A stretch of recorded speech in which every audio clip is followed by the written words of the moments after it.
नमस्कार, मैं रवीश कुमार। इस देश में आप नौजवान हैं और आपने कोई सरकारी परीक्षा दी है तो मुमकिन है आप परेशान हैं। सरकारी परीक्षा व्यवस्था फेल हो चुकी है। जो खुद फेल हो चुकी है वो दूसरों को क्या पास कराएगी। भारत के तमाम राज्यों में सरकारी परीक्षाओं की जाल में फंसे युवा आपको मिल जाएंगे। सरकारी परीक्षा का फॉर्म भरते ही नौजवानों के जीवन में कुछ बदलाव आते हैं। वे धरना प्रदर्शन करना सीख जाते हैं, पुलिस की लाठी सहने लग जाते हैं, अपनी जेब से बचे खुचे पैसे निकालकर वकीलों को देना सीख जाते हैं। आजकल अपना वीडियो भी बनाना सीख गए हैं ताकि आपस में एक दूसरे को भेजते रहें। इन परीक्षाओं से मुक्ति का एक ही तरीका नजर आता है। इस तरीके की खोज मैंने कई साल तक इस मुद्दे को कवर करने के दौरान की है। सरकारी परीक्षा से मुक्ति का एक ही तरीका है कि भारत के नौजवान जवान होना बंद कर दें। ना आप जवान होंगे और ना सरकारी परीक्षा देंगे और ना ऐसी नौबत आएगी। आप देख रहे हैं मेरा YouTube channel Ravish Kumar official. इसे सब्सक्राइब कीजिए और यदि आपकी आर्थिक क्षमता ठीक है तो ज्वाइन करने के बारे में भी सोचिए। यह चैनल फेसबुक पर भी मौजूद है। पुलिस ने यहां लाठीचार्ज कर दिया है और छात्रों को दौड़ा दौड़ा कर पीटा जा रहा है। जो बिहार से लेकर मध्य प्रदेश और असम से लेकर बंगाल या झारखंड तक के ऐसे नौजवान अगर इस वीडियो को देख रहे हैं तो हमें कतई मैसेज ना करें। यह समस्या इतनी बड़ी है कि मैं अकेले हर जगह का कवर नहीं कर सकता और ना करूंगा, क्योंकि संसाधन नहीं है। जब भी इस तरह का वीडियो करूं, इसे आप अपनी समस्याओं का प्रतिनिधि वीडियो मान लीजिए। बंगाल का है तो बिहार का मान लीजिए, उत्तराखंड का है तो मध्य प्रदेश का मान लीजिए। ये सभी खबरें छप चुकी हैं और इनका कोई असर नहीं है, क्योंकि सरकार का काम बाकी मुद्दों से चल जाता है। अच्छा होता भारत के नौजवान और भारत की जनता इन खबरों को पढ़कर कम से कम इतना ही समझ लेती कि हमारे नौजवानों को किस किस यातना से गुजरना पड़ता है, उनसे सहानुभूति रख लेती। क्या हो गया? क्या हुआ आपके साथ? अरे यकीन ना हो तो उत्तराखंड से छपने वाले अखबारों को उठाकर देख लीजिए। 13 जनवरी के अखबारों में पेपर लीक और गिरफ्तारी की खबरें भरी पड़ी हैं। 8 जनवरी को पटवारी की परीक्षा हुई थी जिसे रद्द कर दी गई। परीक्षा में शामिल हुए 1,14,071 अभ्यर्थियों को दोबारा परीक्षा देनी होगी। राजस्व पेपर लीक मामले में लोक सेवा आयोग के अनुभाग अधिकारी और उसकी पत्नी सहित 5 लोग गिरफ्तार हुए हैं। उत्तराखंड लोक सेवा आयोग ने परीक्षा निरस्त की है। अब 12 फरवरी को फिर से परीक्षा कराई जाएगी। एसटीएफ के एसएसपी आयुष अग्रवाल ने बताया है कि लोक सेवा के अधिकारी संजीव चतुर्वेदी ने अपने कार्यालय से प्रश्न पत्र लीक किया और अपनी पत्नी ऋतु के जरिए लीक किया और अपने करीबियों को पहुंचा दिया, जिसके बदले में कथित रूप से उन्हें पैसे मिले। सरकारी परीक्षा एक गुफा के समान है जिसमें प्रवेश करने वाला नौजवान कई वर्षों तक अंधेरे में रहता है, इस उम्मीद में कि दूसरी छोर पर रोशनी दिखाई देगी। सरकारी परीक्षा देने वाले युवाओं में किस किस तरह के लोकतांत्रिक गुणों का विकास होता है, इस पर एक रिसर्च किया है। किसी भी लोकतांत्रिक नागरिक में धीरज का होना बहुत जरूरी है। सरकारी परीक्षा का फॉर्म भरते ही नौजवानों के भीतर धीरज का प्रवेश होता है। कई महीनों तक वे परीक्षा की तारीख का ही इंतजार करते रहते हैं। परीक्षा कैंसिल होती है तो अगली तारीख का इंतजार करते रहते हैं। जंतर मंतर जाएंगे, मुर्दाबाद, सीएस बरतालिया मुर्दाबाद। इसके बाद अगला गुण विकसित होता है धरना प्रदर्शन का। जैसे ही आप सरकारी परीक्षा देते हैं, आप धरना प्रदर्शन के लायक बन जाते हैं। आप सड़क पर तंबू लगाकर बैठ जाते हैं और रात खुले आसमान के नीचे गुजारते हैं। अपनी परीक्षा को लेकर नारे लिखने और लगाने का गुण भी विकसित हो जाता है। बहुत कम ऐसा होता है कि नौजवान मौलिक नारे लिख पाते हैं। दरअसल सरकार का सिस्टम एक ही तरह से सभी राज्यों के सभी वर्ग के नागरिकों को परेशान करता है, इसलिए उससे इंसाफ की मांग की भाषा भी एक ही तरह की हो गई है। सरकारी परीक्षा देने वाला युवा पुलिस की लाठी के प्रति सजग हो जाता है, सहनशील हो जाता है, लाठी खाता भी है और पुलिस की लाठी से बचने के लिए दौड़ने भागने का अभ्यास भी हो जाता है। पुलिस से संवाद करना भी सीख लेता है। अगर किस्मत अच्छी है तो किसी परीक्षा के सताए नौजवानों को मंत्री या अधिकारी से मिलने का सौभाग्य प्राप्त हो जाता है। फिर ये नौजवान लोकतंत्र में प्रेस की भूमिका को समझने निकल पड़ते हैं, पत्रकारों की तलाश करते हैं, उन्हें ट्विटर पर खोजते हैं, वहां मैसेज करते हैं, फिर उनका नंबर निकालकर व्हाट्सएप करते हैं जैसे मुझे करते हैं। तो एक सरकारी परीक्षा का फॉर्म भरने से नौजवानों को लोकतंत्र के तमाम हिस्सेदारों से मेलजोल और संवाद करने का अनुभव शुरू हो जाता है। उनमें लोकतांत्रिक गुणों का विकास होने लग जाता है। और आपकी जो इमेज पूरे इंडिया में बनाना 2024 में चाहते हैं ना, उस इमेज को हम यहीं पे धराशायी ना कर दे तो हम नहीं बंद करेंगे। अभी अभी आपने जो वीडियो देखा धरना प्रदर्शन का, वो उत्तराखंड का है, मगर ऐसा ही वीडियो आपको इसमें दिखेगा बिहार से लेकर मध्य प्रदेश तक का। वन दारोगा की परीक्षा के सताए नौजवान कई दिनों से धरना प्रदर्शन कर रहे हैं देहरादून में। दिसंबर 2019 में वन दारोगा की परीक्षा की अधिसूचना जारी होती है, परीक्षा होती है और 3 साल बाद दिसंबर 2022 में इस परीक्षा को निरस्त कर दिया जाता है, रद्द कर दिया जाता है। नौजवानों की जवानी के 3 साल निकल गए।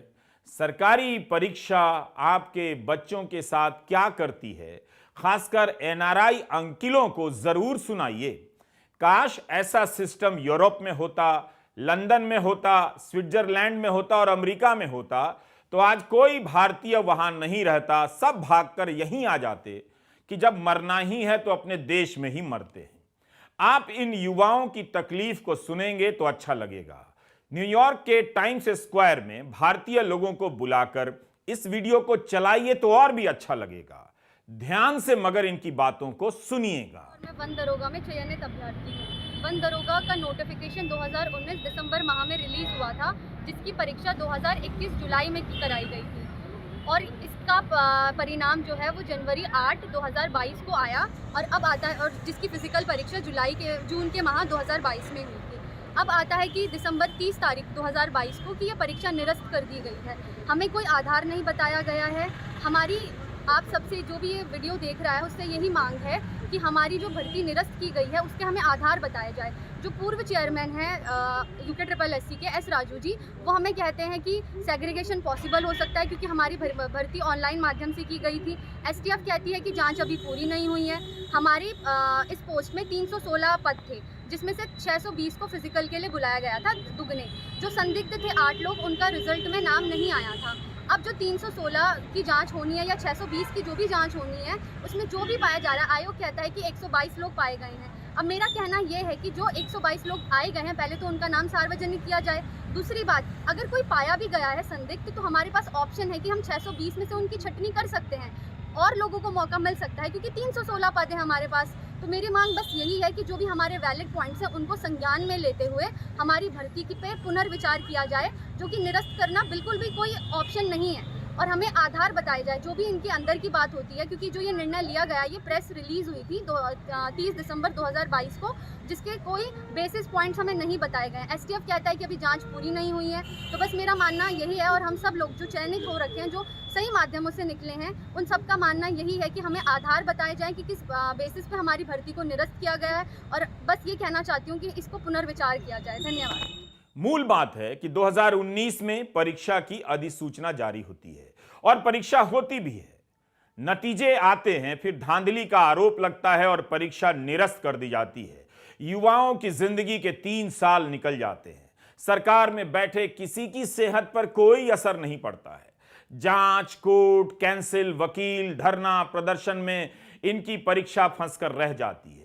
दरअसल हम इन युवाओं को केवल धरना प्रदर्शन करते हुए देखते हैं, उनके जीवन में झांक कर नहीं देखते कि आ कहां से रहे हैं, इनके सपने क्या हैं, इनके पिता क्या करते हैं, इनकी मां क्या करती हैं, किन मुश्किलों का सामना करते हुए ये स्कूल कॉलेज गए और अब इस परीक्षा तक पहुंचे हैं।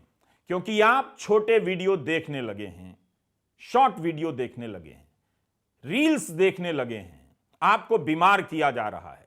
सरकार और तकनीकी यही चाहती है कि आप कुछ भी ठहर कर ना देखें, आप में देखने और समझने की चेतना का विकास ही ना हो। जल्दी जल्दी वीडियो देखने से हालात नहीं बदल जाते हैं। तो यह वीडियो लंबा है और आप इसे पूरा देखिए तो बात समझ में आएगी। मैं उत्तराखंड के एक छोटे से गांव की लड़की हूँ और मैं एक निर्धन परिवार से आती हूँ। सर 2019 में जब से उत्तराखंड वन दरोगा की विज्ञप्ति आई थी, मैंने तभी से बहुत मेहनत से सेल्फ स्टडी करना स्टार्ट कर दिया, क्योंकि मेरी आर्थिक स्थिति ऐसी नहीं थी कि मैं तैयारी कर सकूं, किसी कोचिंग ले सकूं। मैंने घर पर रह के ही उसी दिन से दिन रात एक कर दिया कि मुझे जॉब करनी है। उसके बाद में 2020 में एग्ज़ाम नहीं होता है कोविड को लेके, 2021 में एग्ज़ाम होता है। 2021 में हमने एग्ज़ाम दिया है, ठीक 6 महीने बाद इसका रिज़ल्ट निकल के आता है जनवरी 2022 में, और उसके भी ठीक 6 महीने बाद जून की तपती गर्मी और उमस में हमारा फिज़िकल होता है 25 किलोमीटर, जिसके लिए हमने 5-6 महीने लगातार प्रैक्टिस की होती है।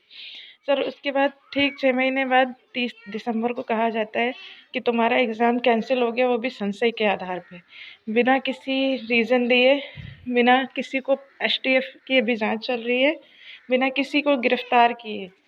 और जो भी गलत है अगर इस एग्ज़ाम में, मैंने मान लिया। पहली बात तो मेरिट में कोई ऐसा एक भी स्टूडेंट ऐसा नहीं है जिससे एसटीएफ ने पूछताछ की है या जिसको एसटीएफ ने पकड़ा है। अभी एसटीएफ की जांच इनिशियल स्टेज पे ही थी कि बोल देते हैं कि तुम्हारी भर्ती रद्द और तुम्हारा री एग्ज़ाम होगा, और ठीक 2 महीने बाद री एग्ज़ाम होगा। सर आप, हमारी स्थिति जो 4 साल पहले थी, क्या आज वो स्थिति है ठीक आज? नहीं है ना सर, क्योंकि हमने जब स्टार्ट किया पढ़ना उस टाइम मेरे पापा भी थे। पेपर से एक महीना पहले, ठीक 1 महीना पहले मेरे पापा का निधन हो गया। अब मैं अपने घर की बड़ी हूँ, मैं अपने परिवार को देखूँगी या मैं फिर से दोबारा से तैयारी करने की स्थिति में हूँ? सर हमारे साथ मतलब गवर्नमेंट भी हमारी सुध लेने को राज़ी नहीं है, और हमारा बस सिर्फ ये कहना है कि हम ये चाहते हैं कि जिसने सज़ा उसको दो जिसने गलती की है। किसी की गलती की सज़ा हमें क्यों दी जा रही है? हमारे तो कोई सुध लेने वाला ही नहीं है। मतलब बोल के चले गए कि पेपर रद्द, तो पेपर रद्द।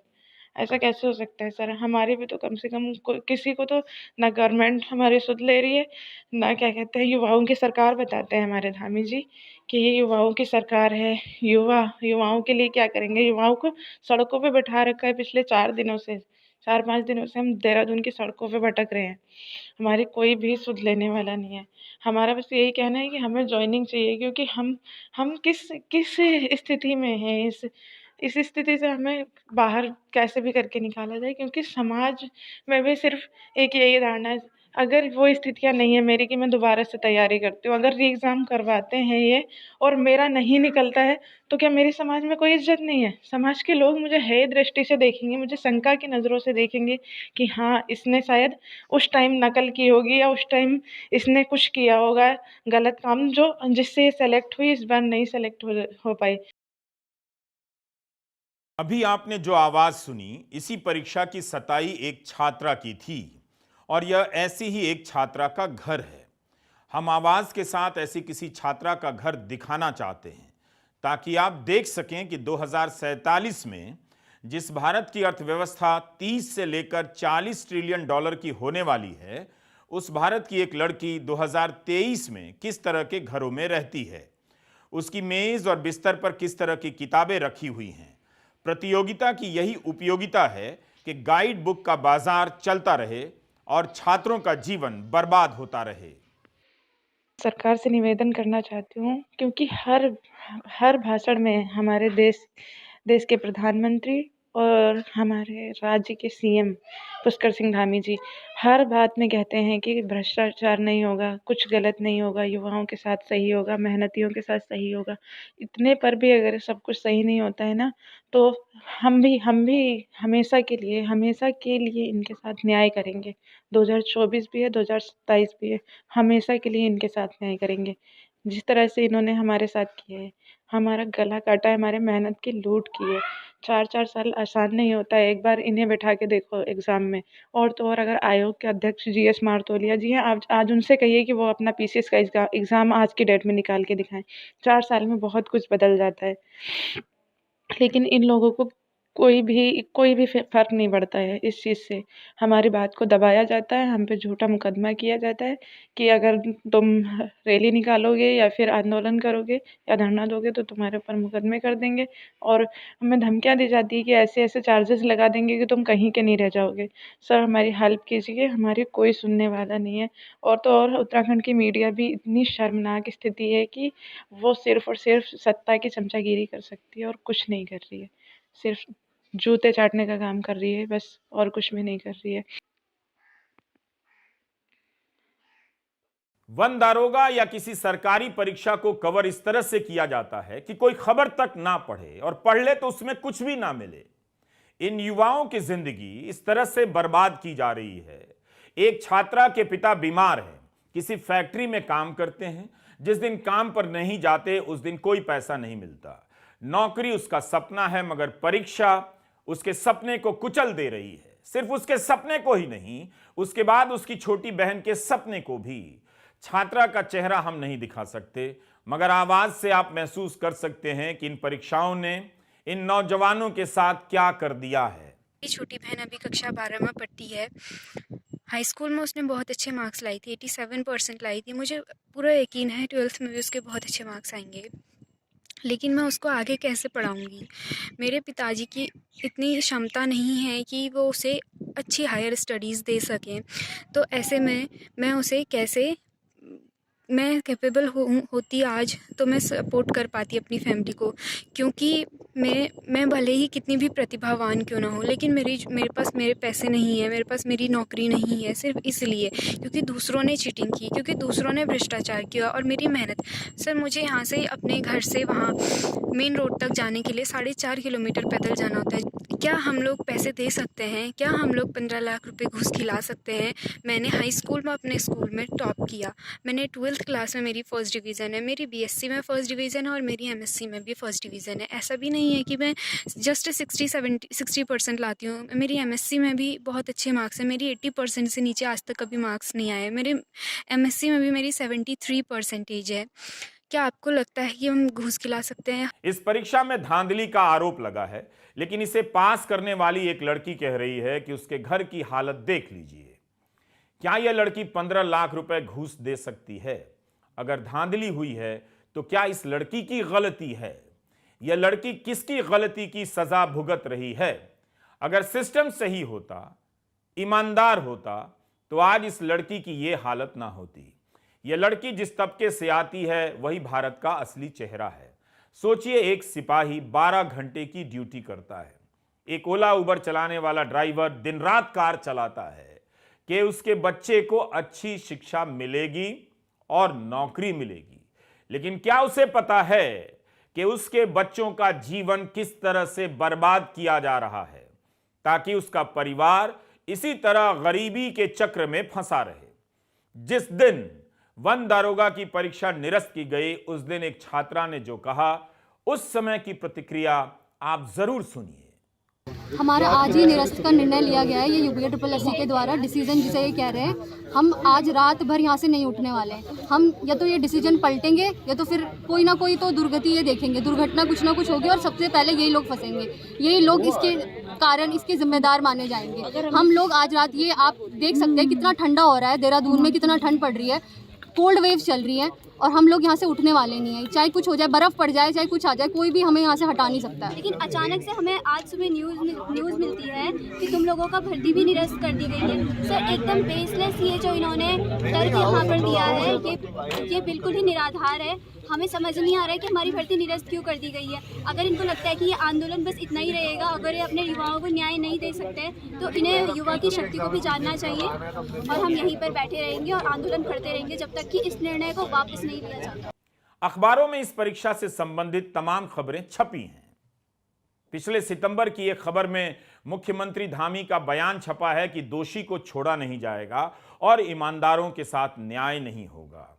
लेकिन दिसंबर 2022 में परीक्षा निरस्त कर दी जाती है, रद्द हो जाती है। अब जब यह परीक्षा फिर से होगी तो जिन छात्रों ने चोरी नहीं की, ईमानदारी से दी, उनके साथ न्याय किस तरह से होगा? क्यों उन्हें दोबारा परीक्षा देने की नौबत आई है? क्या इन सभी नौजवानों की गलती थी? एक परीक्षा 3 साल में पूरी नहीं हो सकती इस देश में? 2019 से 2022 आ जाता है और परीक्षा होकर कैंसिल होती है। क्या इससे किसी को फर्क नहीं पड़ेगा? यही वो खबरें हैं जिसे लेकर आम लोगों को सचेत होना है। खबरों को देखने का तरीका बदलना है। गोदी मीडिया के चैनलों को देखने की आदत आपको बदलनी है, छोड़नी है। एक तरफ आपके बच्चों का गला घोंटा जा रहा है, दूसरी तरफ आपको चीन और जापान की खबरें दिखाने का सपना बेचा जा रहा है। बेहतर है आप इसे आज ही समझ लें और रवीश कुमार ऑफिशियल देखते चले। जंतर मंतर जाएंगे, मुर्दाबाद सीएस बरतौलिया मुर्दाबाद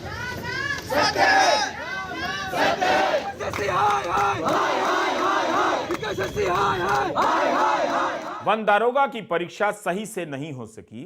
क्या किसी मंत्री ने नैतिक जिम्मेदारी लेकर इस्तीफा दिया? इस सरकार बनाम उस सरकार की बहस से क्या इनकी जिंदगी के साल वापस आ जाएंगे? 3 साल इनके बर्बाद हुए हैं। खबरों के अनुसार अब यह परीक्षा फिर से होनी है। एसटीएफ जो जांच कर रही है उसने पाया है कि नकल हुई है, पेपर लीक हुए हैं। आयोग का फैसला है कि जब परीक्षा दोबारा होगी तो वही बैठेंगे जिन्होंने पहले लिखित परीक्षा दी थी। क्या इससे उनकी मानसिक परेशानी कम हो जाती है? यह केवल इनके साथ नहीं हो रहा है जो देहरादून में सड़क पर बैठे। जो भी किसी ना किसी रूप में सरकारी सिस्टम के करीब जाता है, चाहे वो छात्र हो, किसान हो या बिजनेसमैन हो, किसी भी राज्य में, आप उसके अनुभव पूछिए, आपको लगेगा कि रिश्वत से बड़ा सत्य इस देश में कुछ भी नहीं है। जो जहां जिस कुर्सी पर है उसके आधार पर वसूलने से डरता भी नहीं। वसूली के अलग अलग तंत्र बन गए हैं। रिश्वत और अपने आदमी को सेट कर देना यहां की नैतिकता हो गई है। यहां के समाज में दलाली करने पर किसी तरह का नैतिक संकट नहीं होता है। आप दलालों की गाड़ियां देखिए, उनके कपड़े देखिए, उनके घर देखिए, जिन महफिलों में जाते हैं उनका स्वागत देखिए। उनकी सामाजिक प्रतिष्ठा में, राजनीतिक प्रतिष्ठा में आपको कोई कमी नजर नहीं आएगी। उनके पास सब कुछ है। वो इस सिस्टम में तोड़ निकालने के हुनर रखते हैं। तो इस समाज में जहां अदालत के फैसले से लेकर सरकार के आदेश तक में संदेह की पर्याप्त गुंजाइशें मिल जाती हैं, वहां यह मान लेना कि सरकारी परीक्षाएं दोष मुक्त हो जाएंगी असंभव है। लेकिन मुद्दे उठाने पड़ेंगे और प्रयास करते रहने पड़ेंगे।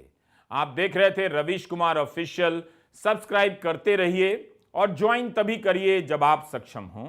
इसका कोई दबाव ना लें। हमें जरूरत तो है, लेकिन आपकी जरूरत का भी ख्याल है। नमस्कार, मैं रवीश कुमार।